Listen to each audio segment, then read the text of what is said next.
Episode 13. How the fuck are you? Team, it's been a while, you know? How are you? How's your 2020 going so far? 2020, man. This feels like, to me this year feels like the future. As in, we're living in the future. Like a mad time, know what I mean? The whole thing is, when I was in primary school, we buried a time capsule to be dug up in the year 2020. And then, when you were a wee dude, I remember thinking, 2020, like, no way, man, I'll be 36. Like, that's pure a fucking hundreds of years away. And now here we are, 2020. No hoverboards. No teleportation. Chinese are still fucking ready to kick off, Although, it's all happening in Iran now. Maybe we'll go on that later. Anyway, how has the start to your 2020 been? The last time we spoke, it was Christmas Day. I hope you had a wonderful time. I hope Santa Claus was good to you. He was bloody good to me. One of the best Christmases I have ever had. The good lady and I were at home. No stress, no worries, no travel. At home, eating cheese, having a bevy, eating good food, and enjoying the day, man. Watching shit telly and drinking, exactly what Christmas is meant to be. So it was nice, man. And I got some fucking amazing presents. Even at this age, you know, it's still good to get stuff, man. Had a few surprises for the little lady, which was nice. I thought she'd guessed everything. Women are incredible, man. They have it's a sixth sense, seventh sense, a 10th sense. Just an ability to know everything, man. You know? But I could tell by the reaction that there was one or two that caught her off guard. So I was pleased with that. Finally got my Nintendo Switch, which I have been craving for a long time, and Santa Claus brought me it.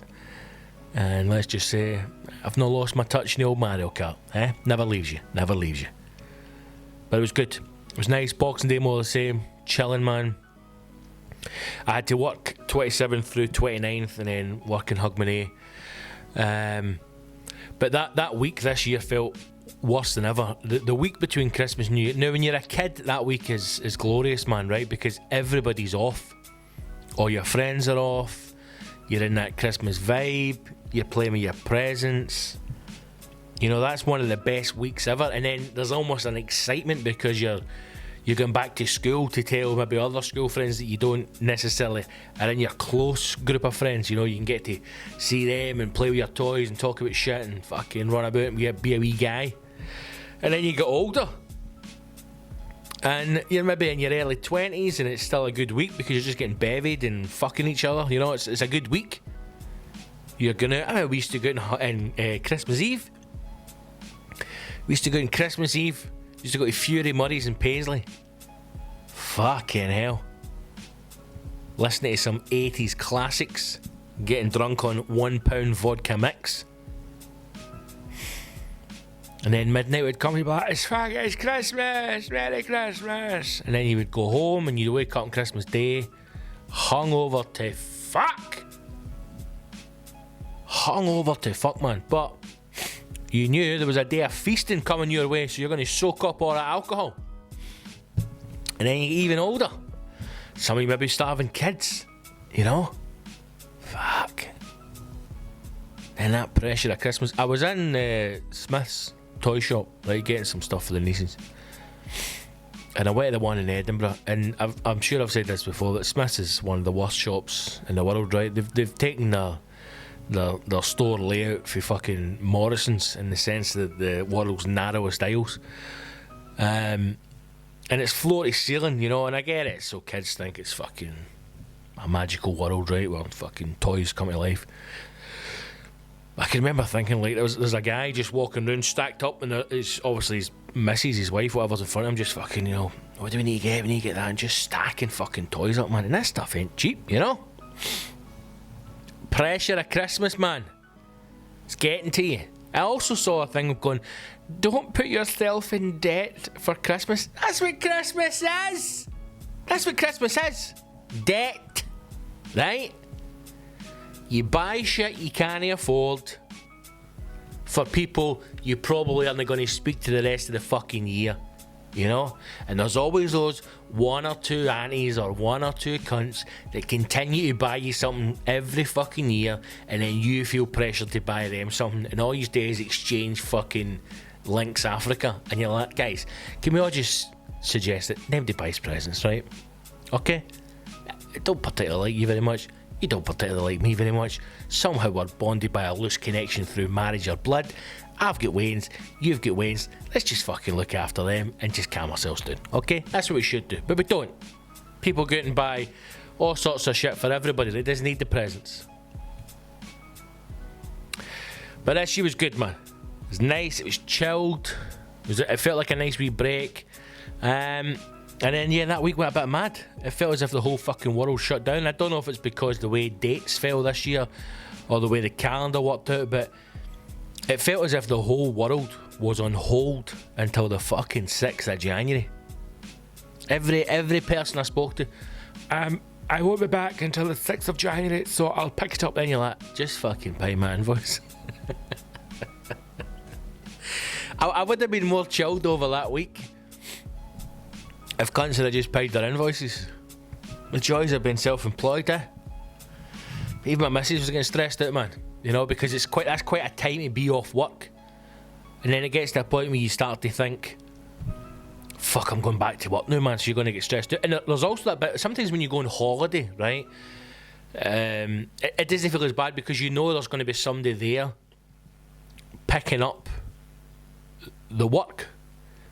But that week between Christmas and New Year when no cunt is in work, right? Nobody's in your office. But yeah, even though the rest of the world is off, right? The rest of the UK anyway, majority of them are off, the same as you. You'll still go back to like fucking 200 odd emails. My missus thinks I was joking. I used to go back, whenever I went back to my work, like for holiday or like Christmas, I would just delete everything. I'd just delete every email. I would go to that day, and any emails that came in that morning I would look at, and the rest of them I'd delete all. I'd be like, if it's important, it will come back. I wonder why I was shite my job. I wasn't shite my job. I was good at my job, man. I was just I was the wrong fit for that industry. But I used to just delete them. Fuck it. If it's important, it'll come back to you. People put too much fucking focus and stress in these works, man. You know? I'm going to go back in. There's going to be 200 emails. You work for B&Q, hen. Right? Calm yourself. Okay? You're in a call centre for fucking a blind company. Calm down. It's no NASA. Right? No the Ministry of Defence. Okay? You work for a fucking call centre.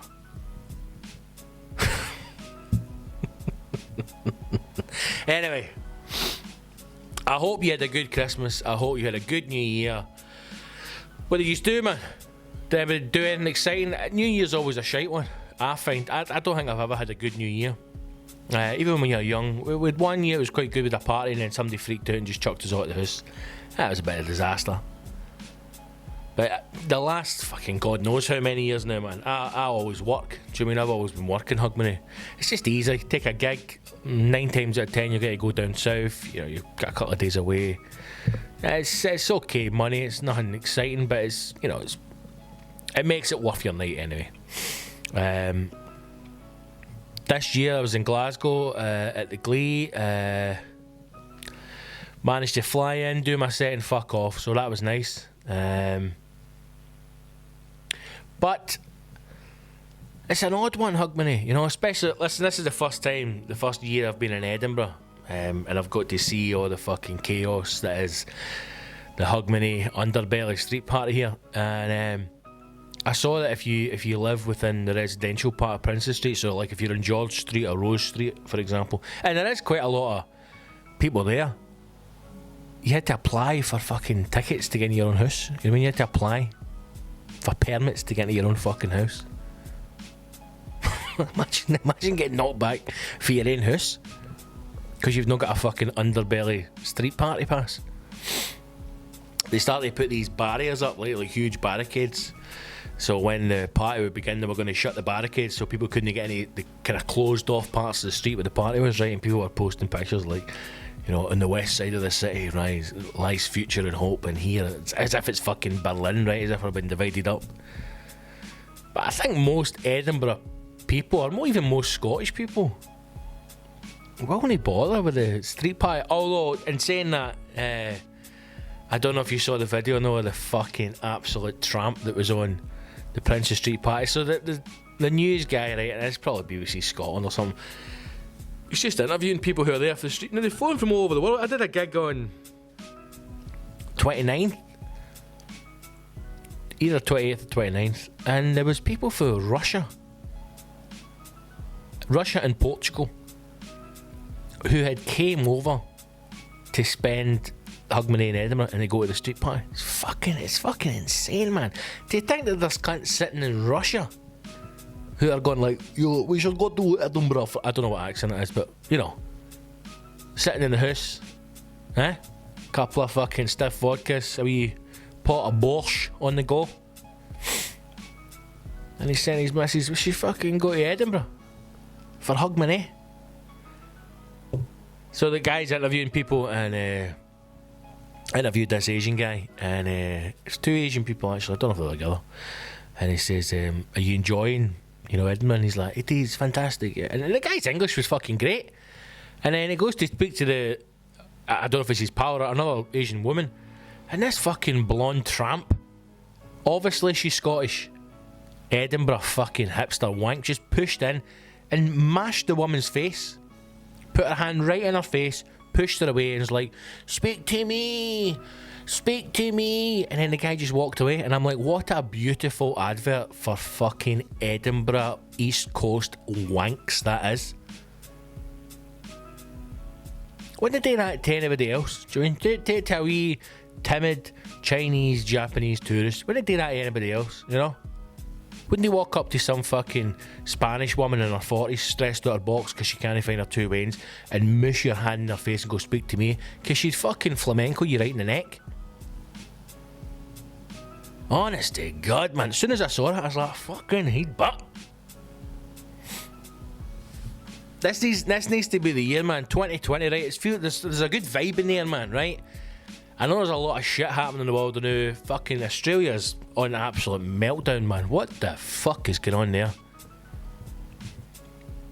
Australia is on meltdown. Trump's wanting a war with Iran. But it feels as if we're in a kind of new era, man, right? I don't know if it's like a new decade kind of thing, but it does feel as if we're starting to kind of shift away from that, you know, that kind of lefty, kind of soft, snowflakey, kind of cancel people out kind of vibe. It does. I mean, I could be wrong. But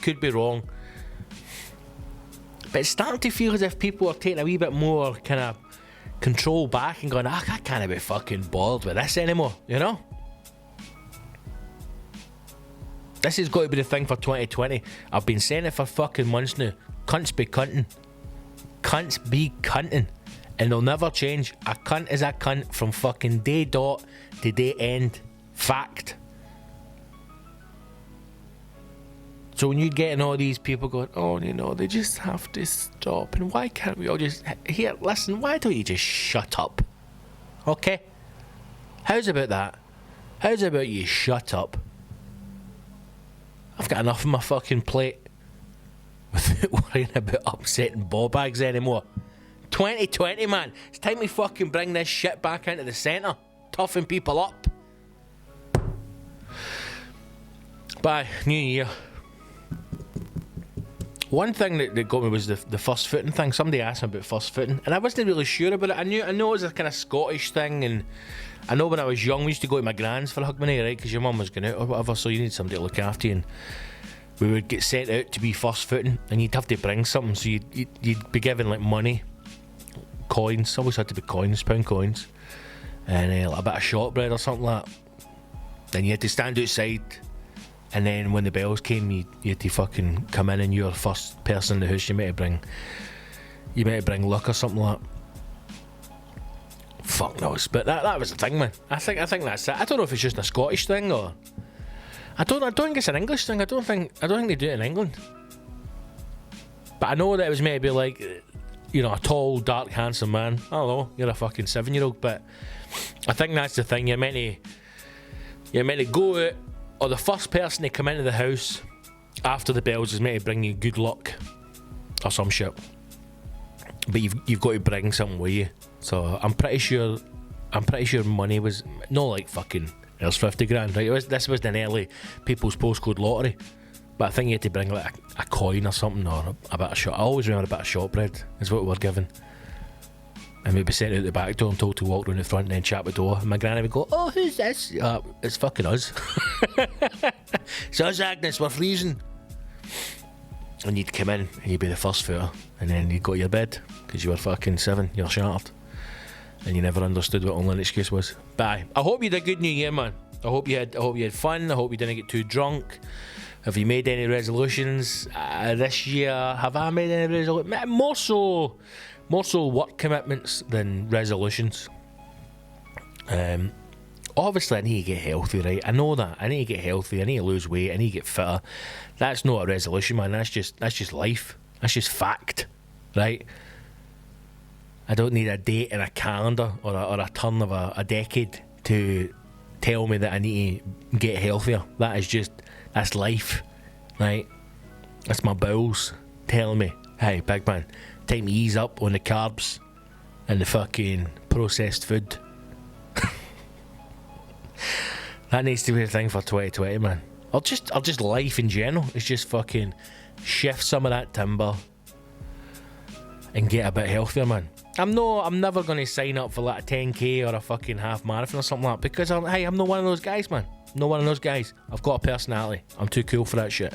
It's not going to be me, right? It's not going to be me. But I need to get back, man. I need to get the fucking L biceps moving, L triceps, the quads. Start building that fucking onion. I want to have an arse on me like a fucking Mexican swimsuit model by Christmas 2020. So yeah, need to get back to the old fucking jamboree, man. Start building that onion. But yeah, it's been good. Over Christmas as well, we had the Amazon Prime Football Spectacular. I'm sure many of you will have seen that. Hopefully that becomes a regular thing, because that was fucking tremendous, man. Sitting every fucking game at your fingertips. Oh, it was like living in the future. You're telling me Sky Sports can't broadcast the game on a Saturday afternoon, but fucking Amazonia Prime can do whatever the fuck they want? That's what we need, man. We need a bit of that in our lives. But yeah, get in touch, tell me what you're up to, tell me how you've been. I hope you had a good fucking Christmas and a good New Year, team. And it's good to be back, man. We've got a fair few things planned with the podcast. The episodes are going to be every Wednesday from now on. It's just easier for me with travel. I have broken my laptop. So we're doing everything on the big fucking Mac, which means I can't really edit it until I get home. So Wednesdays is going to be podcast day from now on every week. The podcast will drop on a Wednesday. And usual, get in touch, man, if you want to ask a question or whatever on the show. I will always post up when I'm recording as well. But on Facebook, Scott Gibson Comedy, Instagram and Twitter is at Big Scott Gibson. Make sure you follow all those pages and go to the website, scottgibsoncomedy.co.uk, sign up to the mailing list for lots of different things that's going to be dropping throughout 2020, man. It's hopefully going to be a big year for me. I'm planning a few things. We're going to be recording a couple of shows. There's some things in the pipeline that if it can all come together, it'll be good, man. So yeah, watch out for that. Couple of things to plug up front before we get into the fucking meat of this beast. Tour dates have dropped for 2020. We kick off the White Noise tour for this year in East Kilbride at the Arts Centre on the 25th of January. So if you are in or near East Kilbride, come along. If you were at East Kilbride last year for the other tour, I hope he's come back, man, because East Kilbride was one of the best stops on the tour last year. That was the one when the fucking tour manager kept running out of the stage and we had to go and stick him in the box office. Fucking, I don't even know how he done it. The green room to the theatre it's right next to this theatre in the sense that there's a fire exit at one side of the theatre which leads into the green room, but to get from the green room to the stage you've got to walk through this kind of back corridor system and can kind of come all the way around behind the theatre, and then you come into like where all the kind of, I don't know, mechanism stuff is, like for the curtains and that, and then you walk through a wee sideway and you're behind the curtain and you're on. And I had left them in the green room, came on, you know, did the intro, walked out, got a nice applause, and then a roar. Now, I know I'm good, right? I know I'm one of the best comics in Scotland, if not the UK. In fact, fuck it, it's the UK. I'm one of the best in the UK, right? Live. You come and see one of my shows, it's fucking dynamite. There, I said it, right? New year, new me, okay? 2020, no more holding back. No more bullshit. I have seen some of the people who are on tour and they are fucking garbage, right? So, well done you for sitting through that shit. But if you come and see your old dad, I am fucking one of the best. But I also know my standing within level of fame and level of people who know me, right? So I know a lot of times when I'm doing tour shows, maybe half of the audience have been to see me before, and probably the other half has maybe been brought along with them, right? Because I always say, if you're coming, bring a friend, man, right? Bring another couple with you who've maybe no heard of me or no seen me, and we'll try and build the following organically, right? The way it should be done. But that time when I walked out in East Kilbride, the roar for the crowd, man, and even in my head I went, what the fuck? Is my cock out? What's happening here, right? There's no way this. And I turned round and the tour manager had followed me out onto the fucking stage. Now, I obviously sent him away, and he couldn't get behind the curtain, because it's a big heavy like fire curtain thing, couldn't get behind it. So I lifted the curtain up, and he went behind the curtain, and then I tried to start again, and then there was a laughter, and I looked round, and he'd stuck his paws through the bottom of the curtain, and then his head, and then he came back out again.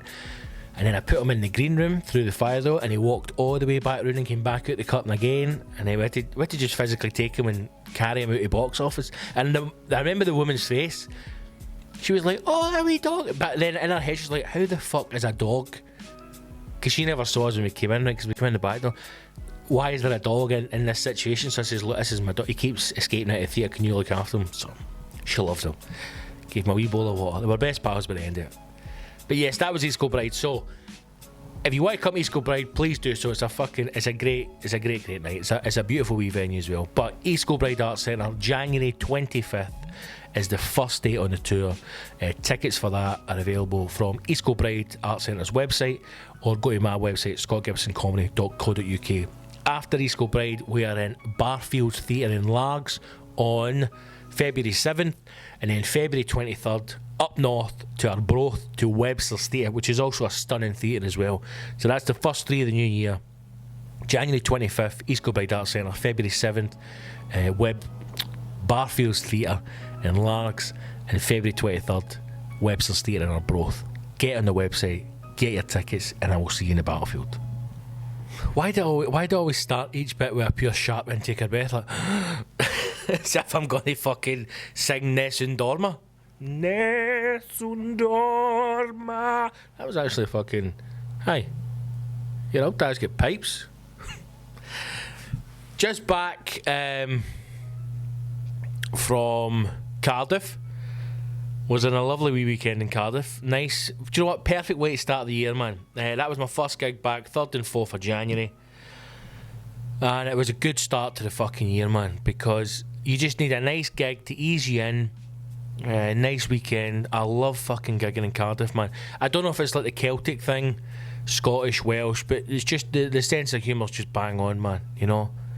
And it does help when you're on with maybe not necessarily the best acts before you, and you know that you're going to kill it when you're going at the end. It was an odd one, man, because I just assumed it's the only time I've done it, and I felt kind of bad at the time, but I managed to kind of do it without anybody realising. I just assumed I was MCing, hosting the gig, because that's a lot of the time that's what I'm doing in Cardiff. And I was kind of buzzing about, and Jared Christmas is a wonderful fucking comic, man, and a good mate of mine. He was opening, so I was like, I don't know what the fuck's going on or why they've got you opening, man. I thought he would have been headlining, but so I'm kind of just buzzing about, and I'm like, right, fucking hell. And I went, oh, Jared, you're on first, right? Fuck's sake, okay, here we go. And then one of the other acts went, kind of walked towards the kind of corridor bit where we go onto the stage. And I just happened to glance at the lineup on the wall at the last minute and went, fucking hell, right, I'm closing in their MCing. So luckily I never made, a scene or made anybody embarrassed kind of thing. But great weekend, man, great gig. Also, a mate of mine, Lloyd Griffiths, who, if you don't know, used to be one of the hosts in Soccer AM. He's a fucking great comic, man. He's just a good guy. He's a fucking sound guy. He is supporting Jack Whitehall on his tour, and they were in Cardiff as well at the weekend. So I met up with Lloyd on Saturday and got to hang out with him for a wee bit, went for some lunch. It was nice. It was fucked, man.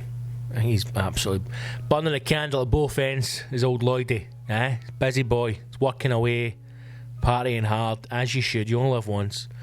And yeah, went to see the show on Saturday afternoon. They were doing a matinee show, man. Fuck, I tell you what, that is some fucking run if you can get it, Doing an evening show, Friday and Saturday, 4,000 people, and then a matinee show on the Saturday as well, to about 3,500 people. Fucking hell, man. But I've met Jack a few times. I've gigged on once before in London. He's a nice guy, man. He's a nice guy. He's a really nice guy. I'm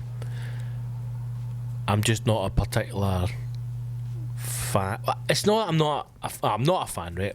Let's just say I'm not a fan of his comedy. I just feel like the basics are there to be a decent comic, but he falls short on a few things. That's all I feel. And I think that if you are at the level that Jack Whitehall's at, when you're probably more an actor than a comic. I don't think you're ever going to get to that level of being a true great comedian unless you're fully invested in it. Some of the stuff he was talking about was, if you're a fan of it and you like that stuff, you'll love the show, right? And it's a full production. There's a big fucking huge big opening and a big song and dance number there, and it's an amazing production, man. Lloyd was telling me the dancers they've got for the whole tour, the fucking money they're spending on that is insane, man. Insane. And it's a full rigging. Like, I went in, we're hanging out for a bit, Lloyd Dee's opening, so I went out to watch Lloyd Dee opening, and then came back in, we're having a coffee, went upstairs into the fucking Motorpoint Arena place, and they've got a full travelling chef with them, man. Like a full setup. It's like it's like a band going on tour. Do you know what I mean? Every support that I have done in the past for like big comics, it's me driving. They're in the car, you pick them up, we drive them. You get a fucking Nando's. Some places they'll put you on a few sandwiches. You're in the hotel, you move on to the next place. This is like a fucking rock band, man. 10 backing dancers, 2 support acts, full crew, tour buses, Winnebagos, fucking travelling chefs. It was insane, man. It was fucking insane. But it was cool. It was very cool. I'm going to be honest, it was very cool to see it, hang out and hang out with Jack for a bit, and it was nice, man. So, aye. It was a good weekend. But one thing I was laughing at, so all the boys are fucked, right? They're dying in their ass, man. They're feeling like shit, right? And the tour manager he's a geezer, man, right? Sound. He basically was trying to look for a nurse to come and give him all the vitamin jags, right? Try and give him this like B12 injection or whatever the fuck it is, right? Just to boost all their immune systems, whatever.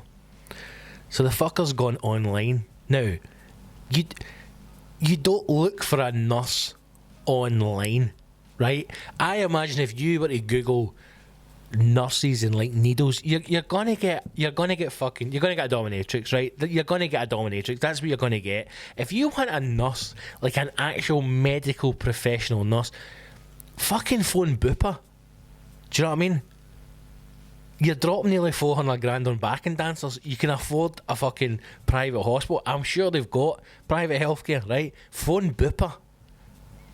Or phone some fucker in Harley Street in London and go, here, I need somebody discreet to come and jag these boys in the arse. They will send you somebody. So as they're telling me this, in my head I'm going, some woman is going to rock up here, put you lot in handcuffs and just fucking jag your ass. Like, this isn't going to be real. And then he showed me pictures of the woman who's got a Facebook profile now. I mean, alarm bells are ringing. Also, she had a private Reggie plate. I remember that spelled out nurse. Now, what nurse has a private Reggie plate that spells nurse? So, picture the scene. Tour manager comes into the room and he says, she's here, right? So obviously we're like school kids, we're giggling, right? We want to know what's going on. The woman is about maybe 5'5", old dolly bird, I'd say late 50s, right? Long blonde hair, leather skirt, and a black sheer see-through top on. That's what she's wearing. And she is there to give them all vitamin injections. Now, she's not got like a first aid bag or like a doctor's bag. She's just got a bag, like a fucking, you know, a makeup bag. Just like people who are look like she was a makeup artist. That's what she's like. We roll her bag in. She's in this back room and she's there all dolled up, getting her fucking needles out to go and jack them on the bum. I was like, this is not right, man. This is definitely going to appear on the front page of the papers. Jack Whitehall tour orders dominatrix for needle play.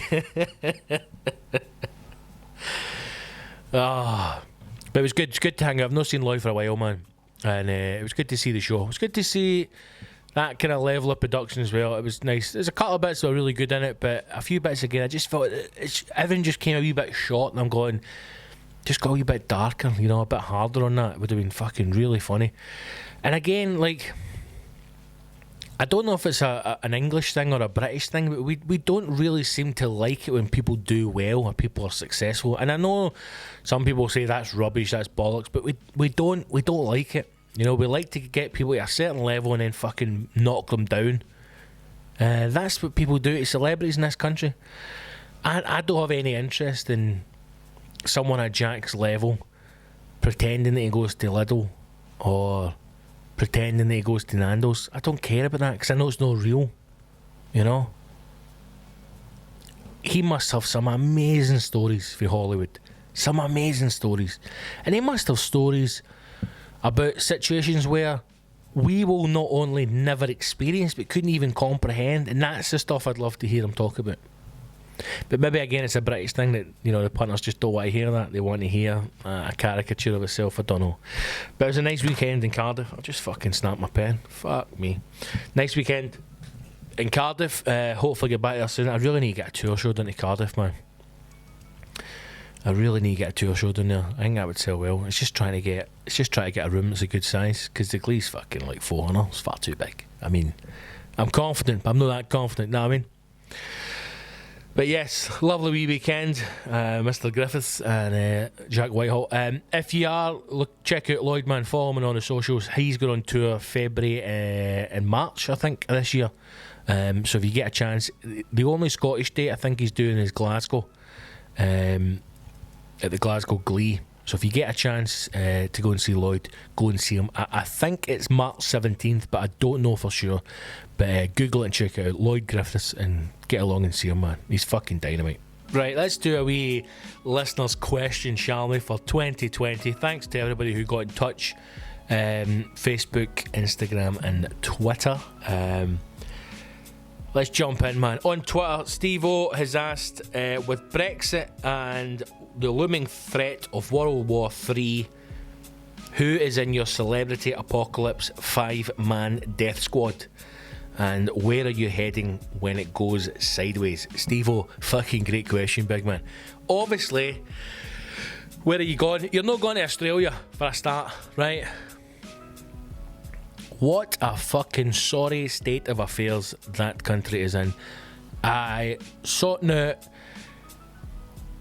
People are bombarding their social media with images and pictures of pretty horrific scenes in Australia.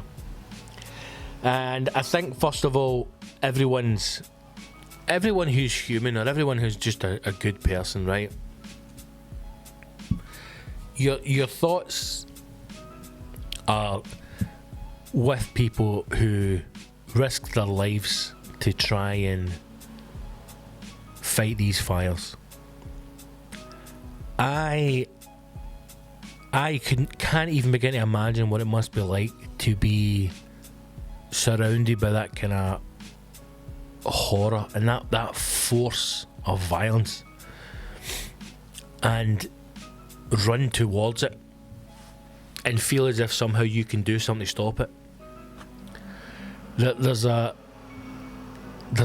awfully terrifying way in which fire moves, so quickly.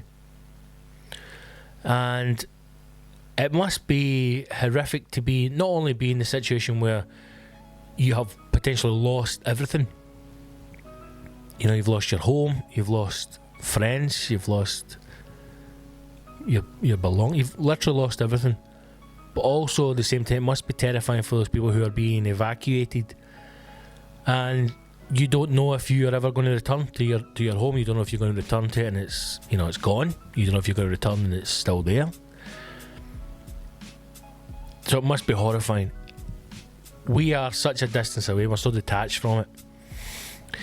And the other side of it, or the other thing that I was kind of thinking about, is I'm getting a bit sick and tired of people who are posting these really horrible pictures of all the animals who have been burnt. We've all seen the one of the wee wallaby trapped in the fence, and it looks as if he's trying to escape and he's just completely burnt out.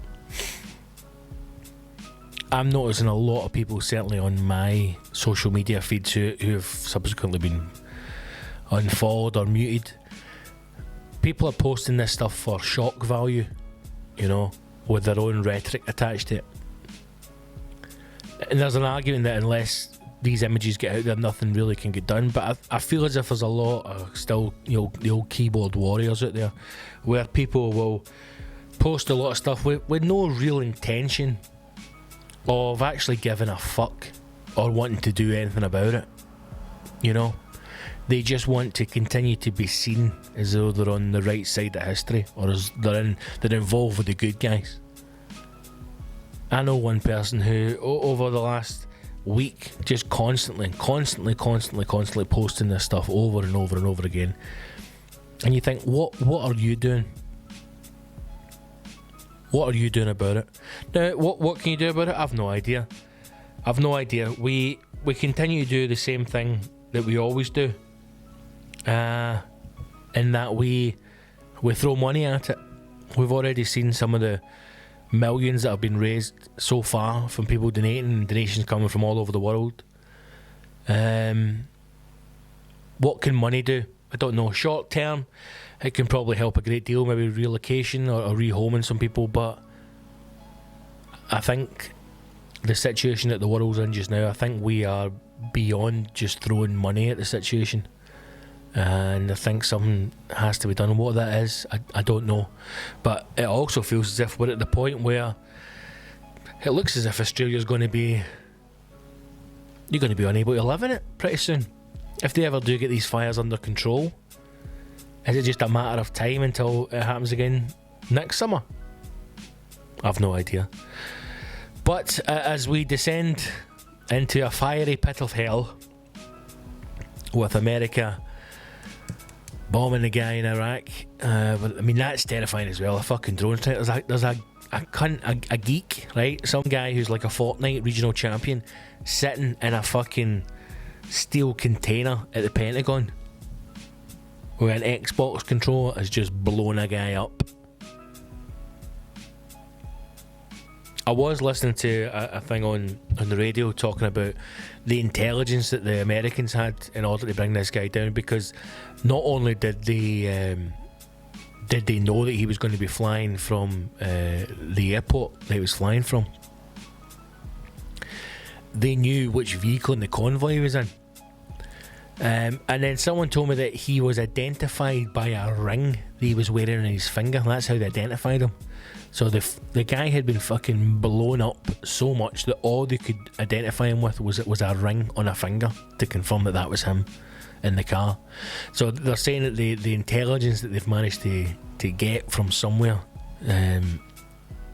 is what's pissed the Iranians off so much, as well as obviously the death. Because to know that he was flying from there, you know, there would have been hardly anyone have known that, and then to have known which convoy he was in as well out of the three.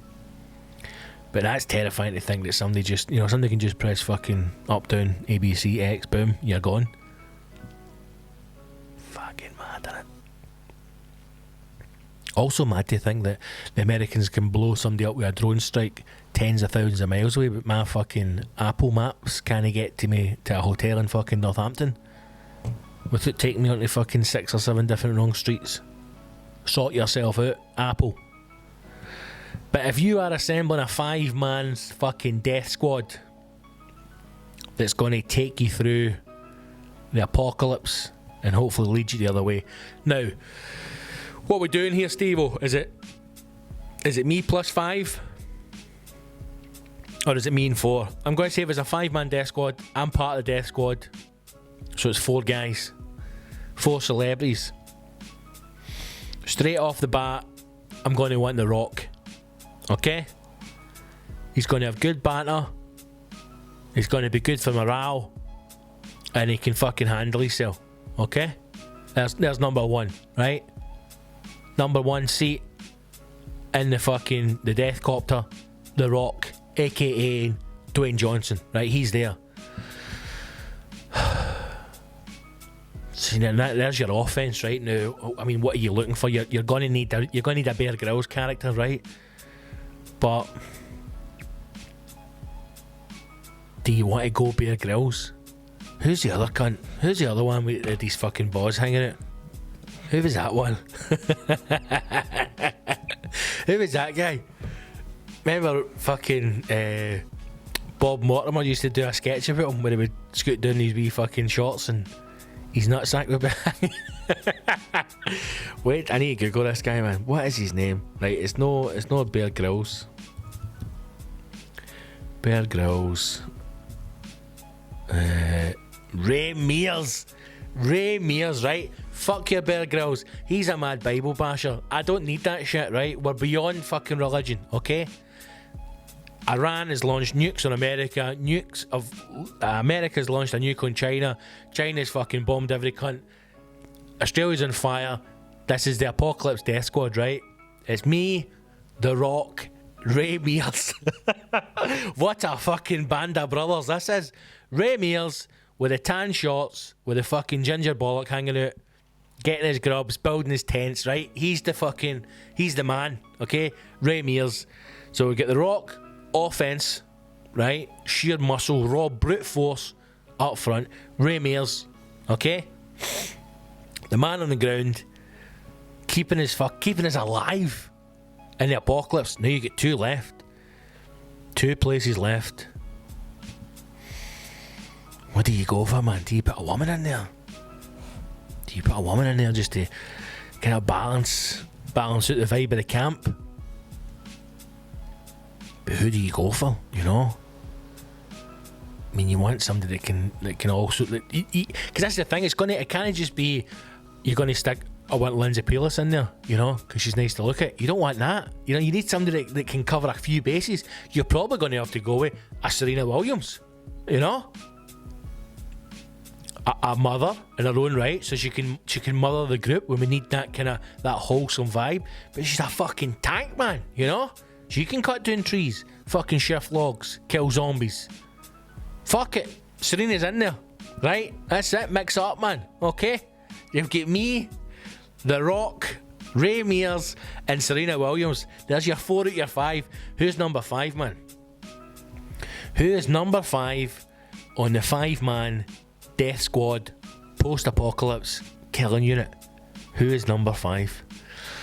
Oh, it's a difficult one, man, because again, what do you do? Do you go offense? Do you go defense? You've got Ray Mears in there. Boom. Bill Gates. Bill fucking Gates. The OG. Forget your Steve Jobs, right? Let that fucking nugget spin in his grave. That battery life fucking sap cunt. Let him spin in his grave. Bill Gates, man. The fucking OG. One, right? Big brain. Cunt knows his stuff, okay? He's going to be building your computers out of fucking bush trees. He's going to be using like fucking, he make you a wind turbine. Oh, there's nothing this man can't do, right? Him and fucking Ray Mears together, match made in heaven, okay? They're saying to Rock and Serena, listen, get us this, get us that, we'll build a utopia. I'm loving this, okay? And then, eventually, when it settles down, the cunt's going to have fucking 100 million billion in the bank. But get us all delivery, fucking bail us all out. Steve-O, great question, mate, right? And I'm telling you right now, that is your ultimate 5-man death squad for when the apocalypse comes. It's your old da, fucking Big Gibbo, Rock, Dwayne Johnson, Serena Williams, Ray Mears, and Bill Gates. What a fucking unit that is, man. What a unit. Imagine that coming over the hill, approaching the compound. Everybody all fucking camouflaged up, man, with a black fucking paint on. Who the fuck is that coming? That's the fucking ultimate death squad, mate. Led by fucking Big Gibbo, The Rock, Serena Williams, Ray Mears, Bill Gates. I'm getting excited about this now. That is the way to go, man. That's every eventuality, every base covered within those 4 fucking powerhouses. And your old da. Steve-O, fucking great question, mate. Great question. Who would be in your death squad? Yourself plus 4. Who is it? Or are you going to go wild and just go, do you know what? I'm going to enjoy my last few days. I'm going to put 4 hot birds in there. Or maybe you're going to live out your fantasy and put in fucking 4 hot guys. I don't know. It's your death squad. It's your death squad. You do what you want, man. I can't make a decision for you. All I can tell you is my death squad will kick fuck out your death squad. Steve-O, great question, mate. Right, let's do another question. This one is from Facebook. Ian Bowie. Ian, thanks for getting in touch, my man. Ian has asked, Chick Murray, is he up there with the comedy greats? And that's a very simple one. Yes, he is. I'm sure everybody who's listening to this will know who Chick Murray is. If you don't, Chick Murray, obviously a Scottish comic. He's one of the fucking greats, man. He's an icon, and I don't know if often I think about these guys, and it amazes me when I think how successful Connolly is. Now, to me, Connolly's God, right? He's the fucking top of my comedy tree, and everything filters off him. But when you think of how shite we are in Scotland at promoting their talent, or actually getting behind our own acts, our own comics, our own musicians, our own artists, and promoting them to the world, we're awful at it. We're fucking awful at it. And it almost appears sometimes in every television show when you watch, if it's like some reality bullshit or some fucking panel show or some shite, that it's the dregs of Scottish society that make it on there. The dead behind the eye, fame, hunger. And we have some incredible talent in this country. And sadly, we continue to push an awful lot of shit.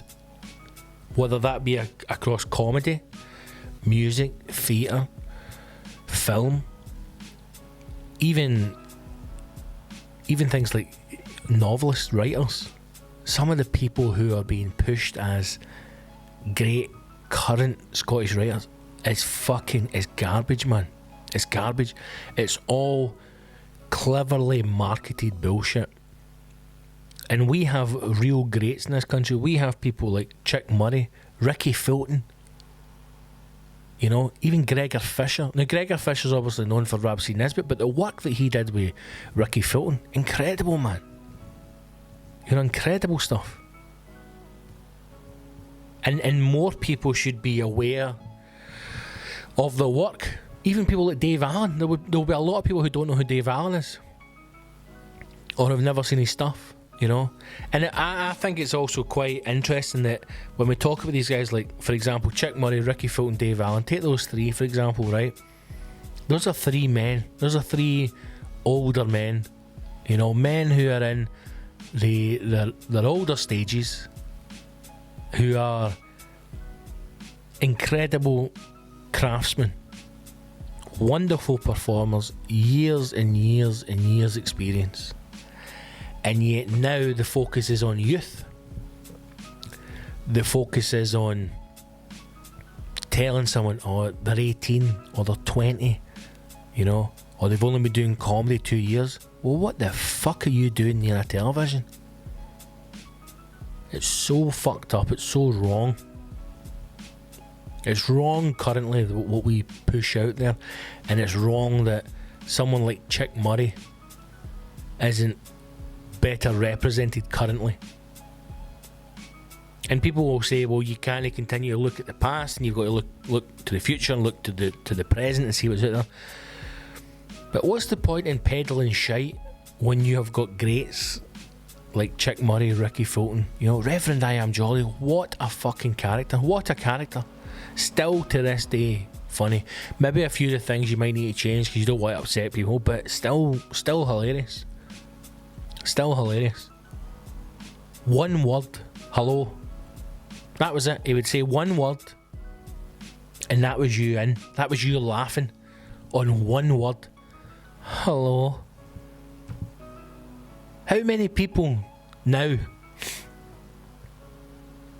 could control a room, control a TV show, a whole family sitting at home watching with one word? Nobody. Nobody could. You watch these stand-up shows now, or you know, these mixed thinking it's all fucking bells and whistles. They all come dancing out and it's big and it's like, hey, because there's nothing there. There's nothing there. They don't know who they are. They don't want to show their personality. You know, they don't want to show the real them. So they show this falseness, this bullshit, this friendly for TV. And you'd something as simple as Reverend I Am Jolly fade from black to a man sitting in a chair. Hello. And then we do a monologue. Beautiful monologue. Chick Murray's amazing. I didn't realise, I've got the Wikipedia page up here. It says that in 2005 he was named the Comedian's Comedian. There's no further writing than that. I don't know who nominated that, but if that's true, then I think that's fantastic. Charles Thomas McKinnon, aka Chick Murray. And it says here, died in 1985, 29th of January 1985. Now again, what would stop the BBC or BBC Scotland putting together a package, you know, every January for a Chick Murray night, you know, looking back at the old greats of the stand-up game? But no one seems to be interested in that bullshit. But there you go. Ian, great question, mate. Great shout. Somebody who we should look out for more, because I'm pretty confident there'll still be stuff on YouTube, old Chick Murray clips. And you got to think about it. If Connolly used to talk about Chick Murray with fondness and love telling his stories or his bits, you know, you've got to look at the people who you admire. Who do they admire? Who inspires them? And that can kind of lead on there. And if you've never watched any Chick Murray stuff, then I suggest you go and give it a wee check out on Facebook. But yes, is Chick Murray one of the comedy greats? He is, Ian. He is indeed. In my opinion, he is anyway. And I think that Ricky Fulton's up there. And for me, anyways, as a storyteller, Dave Allen is someone who I very much admire his work and look at. But Chick Murray, definitely one of not only Scotland's greats, but one of the greats in comedy. Definitely. Great shout, mate. Right, let's look at some news, shall we? Let's look at some news items. As always, It's a bumper time of year for news. Now, we have spoken about Australia. We've spoken loosely about the Americans going absolutely mad and starting World War III. And do you know what? What better way to be re-elected in your second term as a fucking nut job president than to start World War III? So you've got to take your hat off to fucking Donald Trump and say, well done, you mad orange bastard. Huh? I'm sure there's many Celtic fans out there who thought that an orange bastard would destroy the world one day, but it's not the one you thought. It's a fucking permatan president. But we're going to stay clear of those news stories, because if you want that kind of news, you turn on the news, you turn on your radio, and it's there for you. We are going to look at the news items that should be in the front page that necessarily slip through the cracks of modern journalism, but thankfully there is a net, there is a nylon sieve that gathers up all the shit news stories from the fucking bampots across the globe and puts them neatly into a digestible page. And that, ladies and gentlemen, is the Metro. Yes, it's a free newspaper, and it's free because it's fucking bollocks. So we are going to look at some of the wonderful news stories that are in the Metro today. So let's do it. Play the jingle.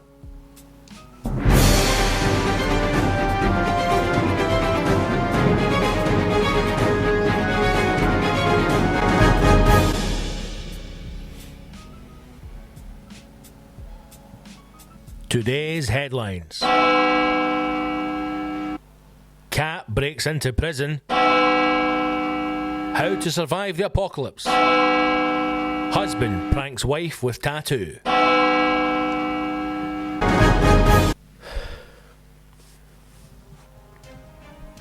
I mean, once again, top fucking journalism right here. Very apt as well after the recent question from Steve-O. Cat breaks into prison, how to survive the apocalypse, and husband pranks wife with tattoo. I mean, let's just get fucking straight in there, right? I know you're salivating. You're going, big man, give me the fucking news. Here we go. Number one news story. A cat has broken into a prison. Cat breaks into prison and gets stuck on 25-foot fence. Whoa, it's taking a sharp left turn. Oh, here we fucking go, right? Straight away, man. Straight away they're in. This is by Faye Brown. Faye, your parents are embarrassed. Here we go. Faye, she doesn't even give you a wee teaser. She just goes fucking straight in with the big hitters on line one. Curiosity almost killed a cat. Come on, Faye. Yes. That's the type of shit that you went to university for fucking 5 years to be a top journalist, to hit out with fucking curiosity almost killed a cat. When it broke into a prison only to get stuck on a 25-foot fence. The cat looks fucked. They've got a before and after picture, and the cat has seen some shit, man. The cat looks as if it's done time. The RSPCA say they have no idea how Padfoot, the cat, came to be so far inside Her Majesty's Havering in Cumbria, let alone climb up a razor wire fence, because the cat's got an arse full of fucking kit. The feline was rescued on December 21st, in time for Christmas, after staff and inmates spotted it prowling around the facility. You just imagine some poor bastard in his cell, maybe he's on antipsychotic medication. There's a fucking cat out there, Franco. Shut it, Barry. Mate, there's a cat out there. Here, officer. Screw. Mate, I can see a cat stuck in that fence. Rescued on the 21st December. Members of the animal rescue charity used ladders and a pole to guide Padfoot to safety, revealing he almost fell 3 times before he was brought to land. RSPCA Inspector Martin Fletcher said, I have no idea how he managed to get so far inside the prison and get so high up the fence. He was unable to move precariously on the top of the fence, but this meant walking on a razor wire. Oh my god. He nearly fell 3 times, but managed to grasp the wire and pull himself to safety. The poor wee cat was so scared and reluctant to be rescued, it took a lot of patience, some ladders, and a reach and rescue pole able to bring him to safety. Padfoot was taken to the vet for minor injuries before being reunited with his owners just in time for Christmas. In the meantime, Mr. Fletcher looked after him to save him spending the festive season in a shelter. He said, he's such a lovely cat, I don't want to put him into a cattery over Christmas and New Year, so I took him home with me where he could chill out for the festivities, but luckily the owners made contact the next day after hearing what had happened from their neighbours. There you go. Padfoot recovered from the jail. Many years ago, we did gigs, myself, Big Gary Little, in Berlin, stand-up gigs, and there's a cat in Berlin. A cat kicks about, fucking the ground, just walks about. Cat. Now, I don't know if this is an ex-convict who has been reincarnated as a cat and feels at home there. Don't know. But I imagine that must be a bit of a kick in the balls as well if you're in there doing 20 years and there's a cat coming in and out every night. You're going, how can that cat escape that, can he? But yes, there was a cat in Berlin. A black cat. Looks a little bit like Padfoot. Maybe it is. I don't know. Oh, for fuck's sake. But there you go. Cat breaks into prison. Gets stuck in a 25-foot fence. Thankfully rescued. Next story. How to survive the apocalypse according to British preppers. Obviously, I'm assuming this is Doomsday Preppers. Now, this story is it's an exclusive as well. An exclusive story for the Metro by Harrison Jones. A new name to the Bob Aggery of journalism. We read on. Preppers are often seen as tinfoil hat-wearing members of a doomsday cult. But many have celebrated Christmas just like the rest of us, while keeping one eye out for impending disaster. They'll be quite happy with the disaster that's coming their way so early in the new year. The survivalist movement is broad enough to include those who build up provisions for a minor power cut through to those who build nuclear bunkers, stockpile secret weapons, dildo, and make detailed plans for living beyond the apocalypse. Detailed plans. What would that be? Plan number 1. Live. Now these self-identifying preppers, people who prepare for major emergencies, have told metro.co.uk how they ready themselves for flu pandemics, water shortages, natural disasters and more. We asked each of them to tell us why ordinary Brits should follow their lead.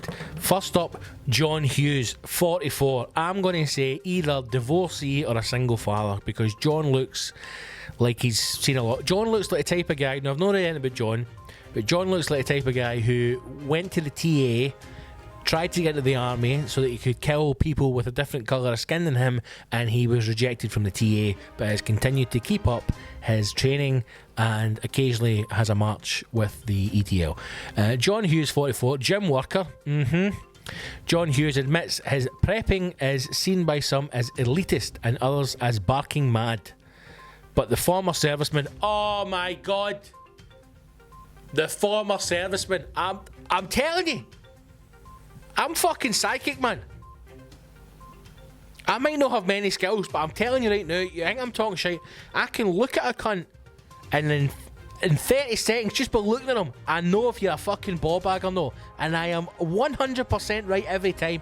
I looked at this guy's picture, he looks like a fucking daft army ball bag, and boom, there he is. Ex-serviceman. Originally from Harvardford West in Wales. He's Welsh. He's out in the valleys, murdering sheep, killing his granny. But John is all set for any number of circumstances, from his hill-topped home in Mould. There you go. I don't know precisely. I joined the army in 1991, and it teaches you to prepare literally for everything. But for actual placing preparations down, I would say I started in early 2015. I've also done a course in the military to evade, resist and extract, along with many survival and bushcraft courses.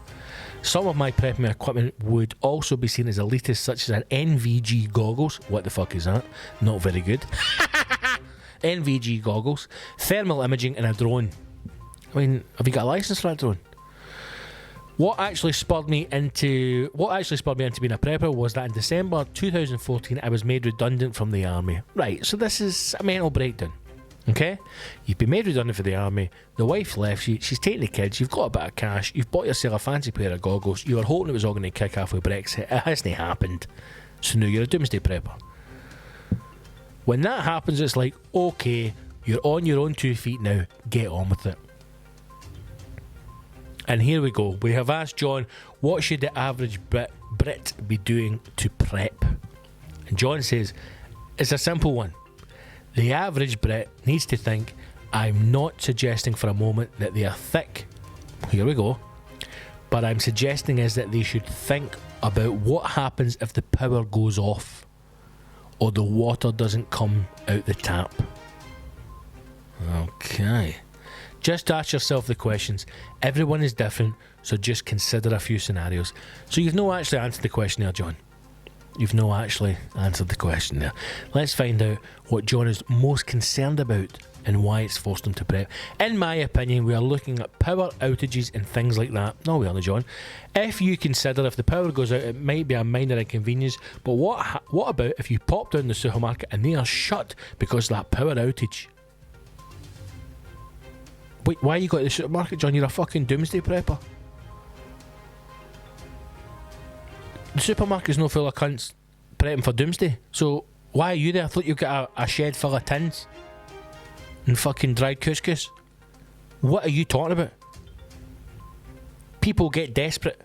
You need to think about longer term power shutdowns. Why, John? Why do I need to think about this? It's not happening. Long term power shutdowns aren't happening. It's not the fucking 80s. It's not happening. The average person doesn't think about if the power goes down mainstream. You can't flush the toilet. What are you talking about? What is this cunt talking about? It wasn't hard for me to prep for that stuff. Everyone can.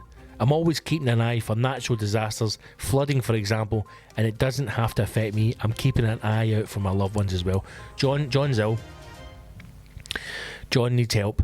And do you know what? I'm not even going to read the rest of these fucking preppers because they all look like an absolute bunch of rockets. Dr. Sarita Robinson, 44. Another one, right? She, by looking at her, is just a posh twat. She's a hipster. She's got a bit of money. She couldn't go in a gap year. She's now going to gap year at 44, right? I'm going to say again, a divorcee. She's went far and watched, got a bit of money in her pocket, and now she's walking about, in this picture, a hillside with a map. Forget it. And who's the last one? Edward O'Toole. Well, look at this guy. 45. All I'm going to say is, he's wearing a leather waistcoat. That's enough of that. And he's got a Union Jack patch stitched into that waistcoat. No more needs to be said about these people. I would say if you're a doomsday prepper, you probably got a mental illness of some kind. Something traumatic has happened to you in your life and you've been unable to deal with it, so now you're putting all your time into focusing on the downfall of humanity, and it's not going to come. So I think maybe instead of hoarding tins and dried beans and waiting for power shutdowns, that you probably need to go and make an appointment at your GP and start to talk about your mental health. Get yourself back into society. That's what I think. What a fucking nonsense news story that was. Right, one more, which I think is a bit fucking mad. This one is from Tim Green, this news story. Another new name to us here at the Battlefield News. Husband pranks wife by getting tattoo of her snoring on his thigh. What? How is that? How is that him pranking his wife? Now, what he's doing here, this guy's name is James McGraw. Now, merely the name would suggest the type of person we're dealing with here. He has a photograph of his wife asleep, looking, let's just say, extremely unattractive. Her head is back, her many chins are forward, her mouth is open, and she's snoring. Now, he has decided that he is going to prank his wife by getting that picture tattooed on his thigh. How is that a prank? Surely if he got that picture tattooed on her thigh, that's a prank. It's not a prank if you do it to yourself, is it? That's not like calling us on the street and going, hey, you wee dick, and then stabbing yourself 40 times going, look what I'm doing. That's nothing. It's good for you. You're causing me no pain whatsoever. If she acknowledges him, fine. You've got a tattoo of an ugly fat bird on your leg, so nothing to do with me. Who is this guy? I'm going to read this because already I'm angry. A dad is preparing himself for his wife's revenge after he tattooed a horrific photo of her snoring onto his thigh. What revenge? He has done it on his fucking thigh. What is the revenge? James McGraw and his wife Kelly have been playing practical jokes. Oh, these pair of fucking assholes. See if this turns out to just be a pair of these sad fuckers that's trying to get like an Instagram account with a million followers when they play pranks on each other. Like she's in taking a hefty shite and he fucking puts a bag of flour in her head. People, I'm sick of people. I'm sick of fucking this planet. You know, it needs to stop, man. Everyone needs to get off. James McGraw and wife Kelly have been playing practical jokes on each other for more than 24 years. 24 years. How old are you two? However, mortified Kelly claims he has now crossed the line with his latest inking. The latest round of tit for tat began when Kelly left James with a questionable haircut before he set off on a lad's holiday. A lad's holiday. The cunt's in his fucking 50s. He then spoke to his tattoo artist friend Gary Stevens. I think the word artist is being used liberally here. Who spent 8 hours branding him with his wife's face. James even claimed to have left his wallet at home and made his poor wife head over to the studio with £300 to pay for the artwork. Again, I'm no understanding how this is a prank here. Some fucking bam has gone to his mate's shop and got a tattoo of his wife on his leg, and he's asked her to bring the money because he's no got money to pay for it, and somehow this is a prank. I hate people. He said he was particularly proud of his latest stunt, adding, "Every time I look at my wife now, I just laugh." Well, that's a nice situation to be in, isn't it? Shut up, Siri. That's a nice situation to be in, isn't it? Every time you look at your wife, you laugh. Who are these people, man? Who are these people? How is this even... Why has this even been shared with the world? Every time I look at my wife, I laugh. We've been playing pranks on each other for 24 years. This time I pulled out all the stops. There's no beating this. Oh, there is, James, because she'll leave you. Divorce. There's a prank that will beat it. End of story. I was in her bad books for a little bit, but she knows it was a joke. The fact I can't stop laughing whenever I see her is making it worse. I mean, that's what a lovely... Do you know what? That's all you want in a marriage, innit? You don't want to be like married 20 years, 30 years, 40 years, and every time you see your wife you think, do you know what, I am the luckiest man in the world. My wife is as beautiful now as the day I met her. You don't want that. You want something that every time you see your wife you burst into laughter. That's what you want. You fucking idiot. I don't know what she's planning next. She's planning to leave you. She's planning to leave you, James. Oh, as she walked in with the kids, they were gobsmacked. They've got children. Unbelievable. Look at these two. They've got kids.